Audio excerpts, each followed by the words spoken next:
welcome to the first panel of the day. It's the Fanzine Panel. My first experience with doing more than reading a fanzine was when I became friends with Niall, and I loved his fanzine. Generally liked all of the bands in it, and found it very, very interesting. And he said, "You could write for it." I thought, "I can't. What would I write about?" So I eventually did write, and I wrote an article about divorce. Because I was a very angry young person. I was living in a country where divorce wasn't legal, and I just thought, hey, I'll write about something that's illegal. In a way it's naive, but it was lovely to have a platform, and I think it's called Divorce Not Here Man. And it's really like I'm saying, the Ireland I live in, we don't have divorce, and we never will. I just assume that we never have divorce, and that there'll be someone would find an article, someone was into divorce in that country. So yeah, thanks. Now I've met a couple of people in life who've said to me, my wife left me because of me. And I never know how to follow up. She read the article. But thank you, Niall, for owning up your fanzine. And it makes sense to start with you. And I know that you got into punk through your older brothers. And punk is different to everyone. I genuinely have no idea what punk is. I've a broad, I know the umbrella. But I don't know what your idea of punk is, because mine is different to everyone else's. But Niall really brought the idea that punk was rolling up your sleeves and doing something. So where did you come across fanzines to think that I could do one of those? Hello. That's a very good question. Where did I come across it? It was probably PA's fanzine. Okay. Probably, I think if I got out, but okay. Yeah. So I think it was probably PA's nuclear threat.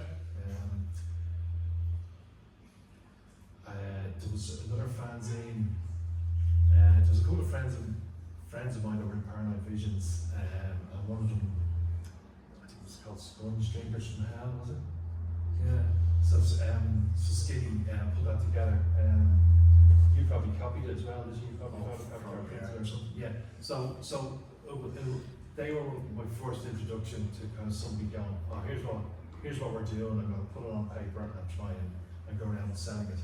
And I was kind of going, all right, that's certainly the Sponge Drinkers from Hell was a bit different for me because I didn't drink. It was a different lifestyle entirely, but I hung around with these people. But I thought that idea that you can just put something down on paper and share your ideas with others at the time, especially with kind of listening to music and listening to punk music, it just kind of seemed this is good. This could be part of who I am and what I do. It's more than just I'm going to listen to that song and get back to my life. I'm going to listen to that song and see how that's going to become part of my life. And yeah, it was just those Irish ones, and then from that you when you go to a gig and suddenly there'd be somebody selling a fanzine. Revelation was another one at the time, really good, and they were really well put together pieces. But the one thing that I really enjoyed about fanzine was that you try and fill up every piece of paper on the page, which probably made it harder to read, but it didn't really matter. And I wasn't thinking that it's to make it easy for someone to read. It was like, well, there's a spare piece of white, I can draw a picture there or something. So that was the introduction to it. And to me that's really interesting, because it wasn't the famous New York or London fanzines. It was local people doing something that you came across. And then how did you do your first fanzine? How did you get the resources? Yeah, so my brother's girlfriend was a typist, and I handed her pieces and said, "You type it out on a page," and she'd come back and was able to actually, I think she photocopied some of it in her job, and then I came across a ream of paper which wasn't quite A4, I don't know what size it is, it's longer than A4. So I printed it Full scrap. full scan. Yeah. Full scan. I said full scan. Yeah. Full scan. so somebody gave me a ring of full scan paper, and Debbie printed it off in her job, and of course the bottom half of it was just white. Yeah. And because there wasn't, I also had A4 pages, it was kind of a mix of both. I didn't even think to cut the bottom off of it. I was like, well, there it is. There we go. There's the fanzine. So I was going around with some full scan fanzines, yeah. But it was, again, it was for typing it initially because I didn't have a typewriter. So some of the pages were handwritten and some of them were typed because of that. And then I think I got professional and got a typewriter as a present from my mum and dad, yeah. And then managed. So, like at that stage, I was just writing letters constantly, writing to bands, and waiting for the postman to come twice a day with the post. And you'd write, you know, I'd be getting letters, probably 5-6 letters a day, and send and then of course there was the whole soap of the stamps.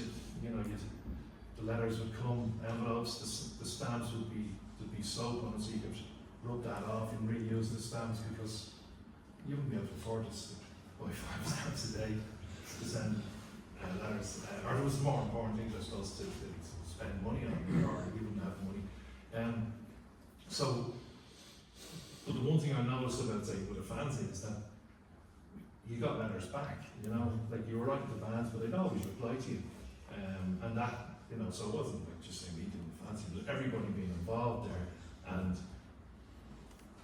I don't know, just people would write back, and then whenever there was a gig on, I'd just go up and ask the band, could I interview them?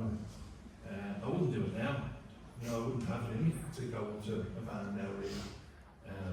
But back then, it was like, yeah, I'm going to go on New Alarm, yeah, I'll go. Yeah.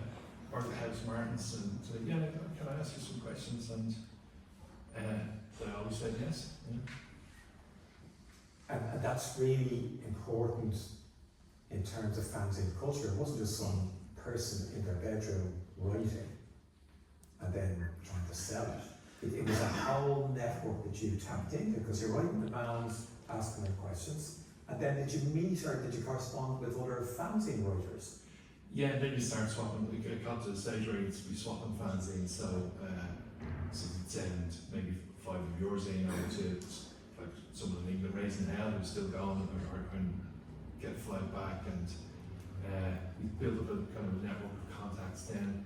But kind of, it's not really chronological, but like at one stage there was a fanzine in the UK called Fracture, and I wrote articles for that, and they had a whole list of different fanzines. So then you get addresses and write them to the people. It kind of got dangerously obsessive, you know, because you'd be like looking for any contact, and yeah, I'm gonna write to them. But you know, my first fanzine, there was a band called Crass, and I had an interview with Crass in the first fanzine because I wrote to them, and they wrote back. And I think what inspired me to keep going was that they were writing back. You know, that like, oh wow, this is amazing. That, you know, these bands, they are just part of it all. And then I wrote to, there was a fanzine in America that I can't remember the first time I seen, but it was called Maximum Rock and Roll, and that was the Bible for us because it had so many reviews. So a review was, yeah, you could read about it, but it gave an address. So I can contact them, I can find out about that band. And so Maximum Rock and Roll would have had hundreds of bands that you wouldn't know, and that was your way of your opening into hearing that music. But I wrote to the editor, Tim Johan, and he taped his interview and sent me a cassette. And on the other side had a compilation of, you know, American bands at the time, you know, so it was just like, he was so generous with his time that it had a huge effect, because he didn't have to write back to some guy in Dublin who was selling maybe 100 or 200 fanzines, but it was important enough.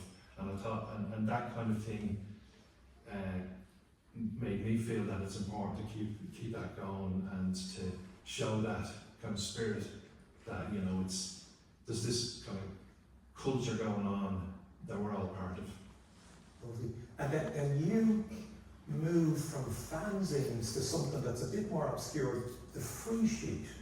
What was the difference and when and why? Yeah, so I did a couple of fanzines.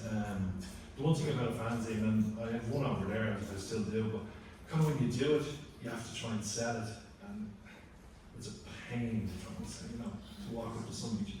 Like, I'm after putting loads of time into this, do you want to buy it for £3? And they say no. Really? So I stopped for a while going, I'm not really that, I fed up going around with a plastic bag trying to sell fanzines. So I was involved with Hope Promotions, we were putting on a lot of gigs and we became Hope Collective. And I thought a good way of getting information out about these gigs would be to write about them and do it in a newsletter. And also then there's a good few bands around Dublin, so it'd be a good way of getting information about those bands out. And so I put together this free sheet, so a double-sided A4 page. I call it React. And I always tried to say on it, it was, it's not for material gain, it was just to try and get information out about things. And I used to send it down to record shops around Ireland, and it was a great way of communicating with different people doing things in different scenes around, or scenes started popping up in places like Art Club. You'd send 50 issues of React down to a record shop in Art Club, and suddenly there's a gig on in Art Club, and New Ross was the same. So it was a good way of communicating. At one stage, I think React got up to about 2,000, and it was a monthly thing. But then it got it became too much then, because I have to do this every month. I have to try and send these out. So that's one of the, not a negative, but that's one of the issues, problems, because if you're trying to do something and it becomes a little bit successful, not that it's really successful, but it becomes a bigger thing, you have to put more time into it. And the whole idea of this is it's your spare time that you're putting into it. So it's difficult when there's a kind of a level it reaches. But yeah, so React was just an easy way of getting the information out. And it was free, so were you basically just paying for it to get copied and send it out and paying for the postage? Now, a couple of times a friend of mine worked in a record shop called Freebird, so I asked him to put an ad in, and sometimes I got the money off them, sometimes I didn't, and that would pay for an issue. And then at one stage I tried to get people to subscribe to it, so to pay to cover the postage. That kind of worked for a few months. I covered the postage, and then I think we got money from the gig. There was a benefit gig for once, and got money, and that covered a couple of issues.